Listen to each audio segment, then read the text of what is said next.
Hello, I'm Professor Failure, and today's special guest speaker is Aaron from Losers Inc.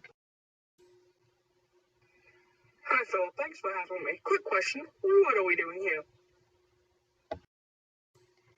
Good question, but before we get to that, now there's something that we need to talk about. Now, this may or may not be the last collab I have with Aaron, but if you do want him back, just tell me in the comments below. Now, Aaron, to your question.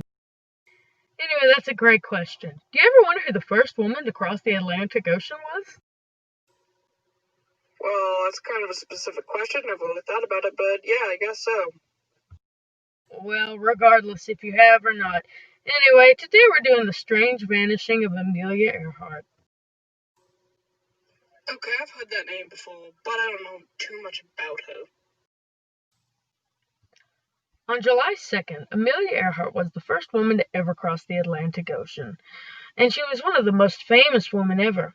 Her and her navigator, Fred Noonan, while trying to navigate the equator, disappeared strangely. Now, let's talk about a little bit about her history before we jump into the interesting stuff.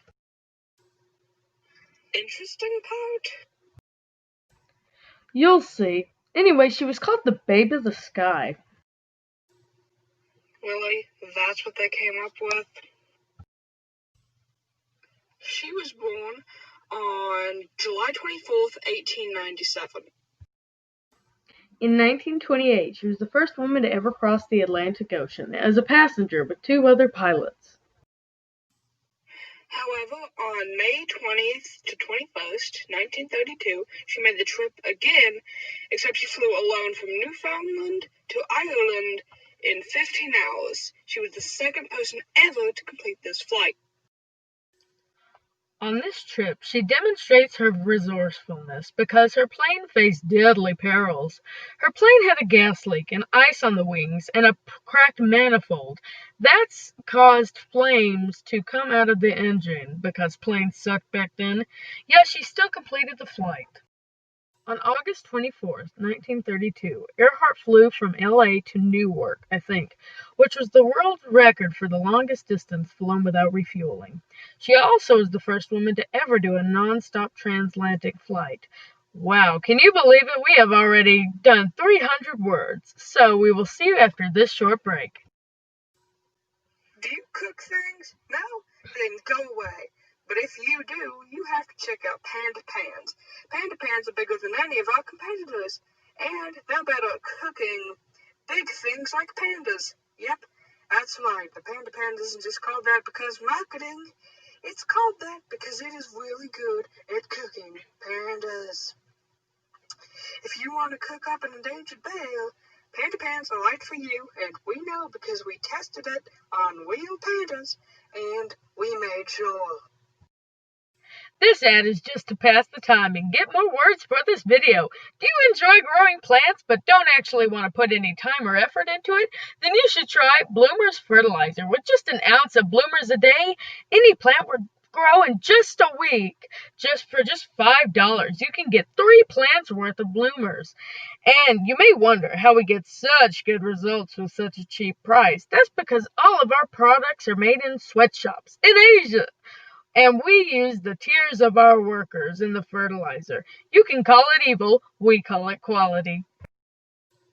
Well, thank you, Aaron, for making those wonderful ads.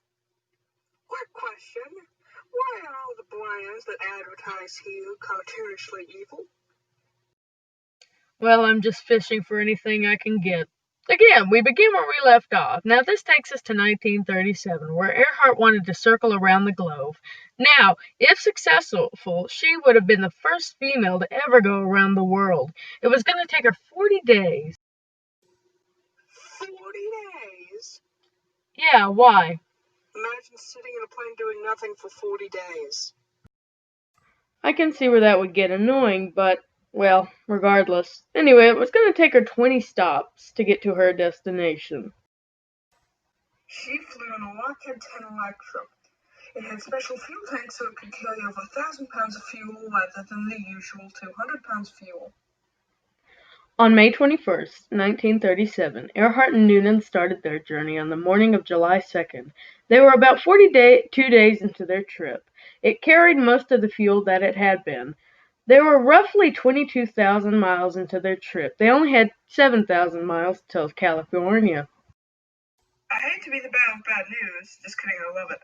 But we are way past the halfway point, so come see their fate in part 2. Well, anyway, thanks for coming and staying to the end of the video. But before we leave, let me keep you occupied with Aaron's channel. He does history videos, and if that's not enough, you can watch some of my other vids. Also, if you don't like any history at all, then you can go watch some of my cousin's videos. Here's some of Aiden's music.